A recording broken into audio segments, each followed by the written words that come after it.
Hi everyone, welcome to Berry Campbell. I wanted to make sure that you all could get in front of some beautiful paintings during this time. We have a wonderful selection of inventory. We work with 28 artists and estates. One of them is Syd Solomon. We're very proud to work with Syd Solomon. He was a very important abstract expressionist painter. He's in over 100 museum collections around the country. He currently has a major exhibition on right now at the Ringling Museum in Sarasota, Florida. That was his hometown. The show has been extended through January of 2021, and we're really excited about that. And I hope we can get back to Florida, and I hope you can come join us in Florida for the show. Syd Solomon was born in 1917 in Uniontown, Pennsylvania. He studied a little bit at the Art Institute of Chicago, auditing classes.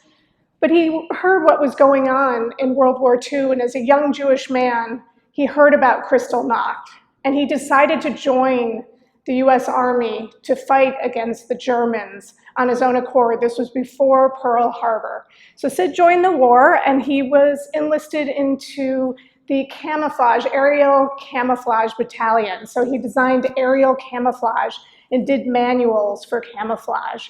And we talk about the history of his time in the war and how this impacted his paintings later on.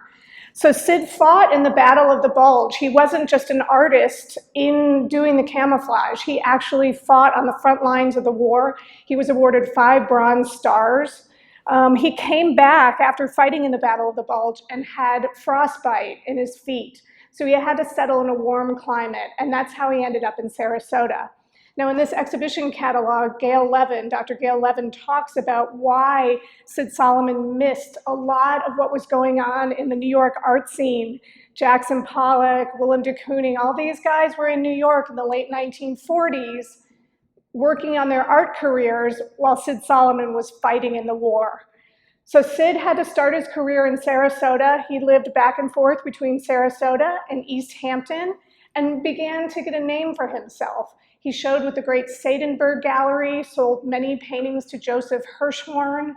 But I think what's really interesting, the more you know about Syd Solomon and you look at his paintings, the more you can see how advanced he was in developing his technique. So he was using a lot of masking paints, masking pastes. He would lay a color down, put another color over it, wash it off, put another down. So there's all kinds of layering here. There's gesture, but there's also a layering of color. In fact, he used spray paints before it was cool to use spray paints, before graffiti. So you can see in areas with a lot of high gloss and high sheen, that's spray paint that he's using.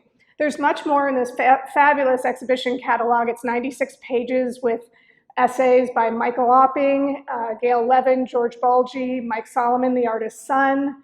And I encourage you to come to the gallery when you can and have a look at more Syd Solomon paintings. This one is called Morning Light Signs.